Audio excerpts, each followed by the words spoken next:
Saya sangat terkesan, terharu kemarin dengan kesempatan dari Kakak Jose untuk ikut seminar dia. 500 pemuda-pemudi Papua yang mau bangkit, mau kerja, mau usaha, mau buat sesuatu. Dan ini merubah saya punya pola pikiran sedikit. Saya sedikit pusing dengan generasi Ansus, anak Otsus. Saya menilai mereka hidup terlalu gampang, selalu ada uang banyak di tangan. Kalau saya lihat Papua dulu, sebelum Gen Ansus ini, susah sekali. Dan orang harus kerja setengah mati hanya dapat 2.000 sehari untuk gaji mereka. Dan baru dengan anak umur 5 tahun sekarang pegang daun merah, bukan daun 100 rupiah, tapi 100.000 rupiah untuk jajan. Dan jadi saya punya pola pikiran itu. Anak generasi ini dimanjakan. Baru kemarin saya lihat,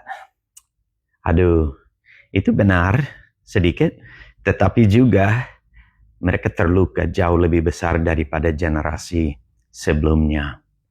Barang yang kami pegang di tangan sekarang, HP, itu merusak mereka.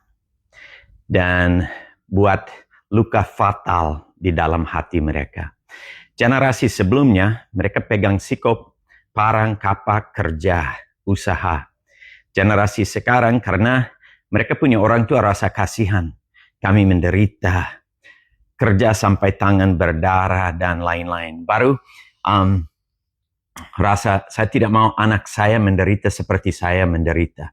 Jadi anak saya tidak akan harus kerja, tidak akan harus keringat, tidak akan harus bakar-bakar di matahari sambil kerja, cari makanan kelinci, bikin kebun, cari kayu bakar. Saya mau mereka bisa fokus belajar. Tapi sebenarnya ganti sikop dengan HP di tangan itu macam kutukan, teman-teman. Saya bersyukur karena Heidi dan saya ada buat keputusan bahwa Walker dan Arwen tidak akan dapat HP sampai mereka umur 16 tahun.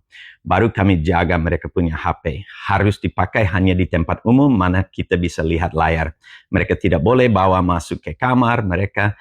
Dan kami periksa setiap 2-3 hari periksa apa yang mereka sudah nonton dan melihat. Dan mereka punya chatting dengan teman seperti apa. Baru kalau ada celah, ada melanggar, ada lewat batas, langsung konsekuensi. Ambil HP 2-3 minggu, tidak boleh pakai. Ini selamatkan mereka. Dan saya kasih mereka sikop, parang. Tanya-tanya orang di sekitar kami. Mereka dibesarkan dengan kerja. Dan orang bilang, kenapa orang barat harus kerja begini? Sebenarnya mereka mau apa? Siksa anak-anak mereka? Well, sekarang mereka akan wisuda minggu depan dari universitas yang terbaik. Ongkosnya hampir 1 M 1 tahun di situ.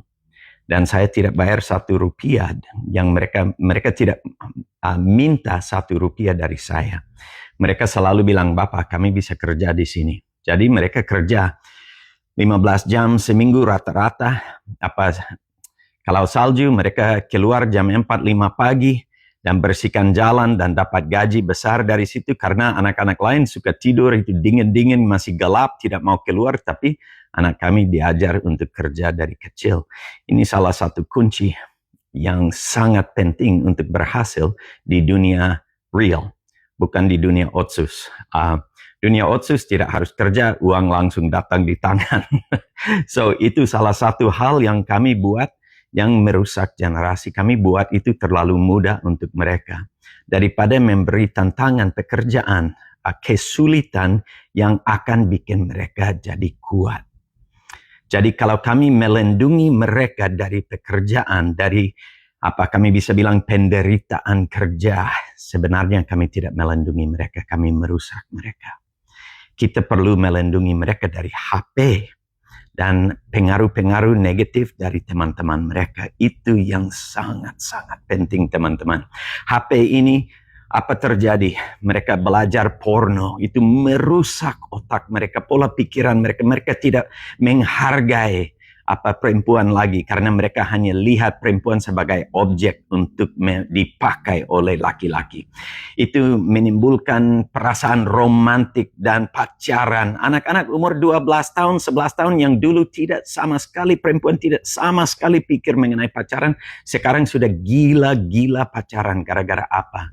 HP ini dan apa yang masuk di dalam otak mereka lewat HP.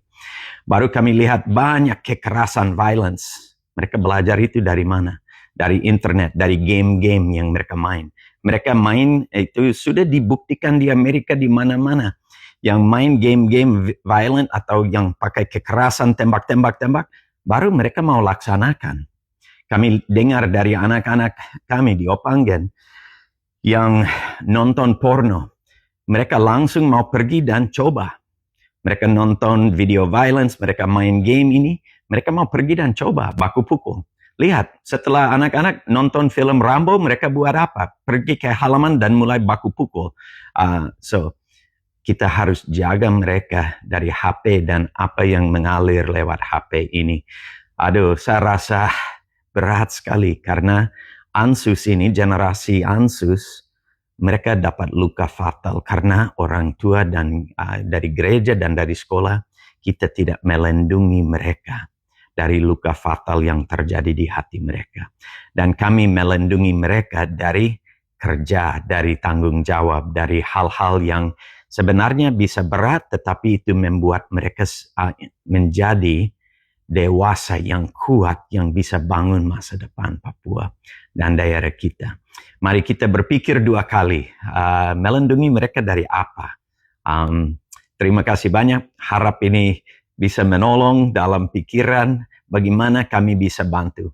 Yang saya lihat kemarin, 500 pemuda-pemudi yang siap gerak. Mereka mau bangun masa depan yang lebih baik. Itu memberi harapan kepada saya. Kata-kata terakhir kepada mereka kemarin, saya bilang bikin-bikin. Abu naik, Tuhan akan bertanggung jawab. Kita perlu generasi ini, Ansus, bangkit, bangun, buat sesuatu. Jangan pasif, jangan menunggu, jangan berharap. Karena perubahan politik atau orang ini atau kepemimpinan itu akan bawa perubahan. Tidak. Itu semua di dalam tangan generasi Ansus. Mari kita bikin bersama-sama.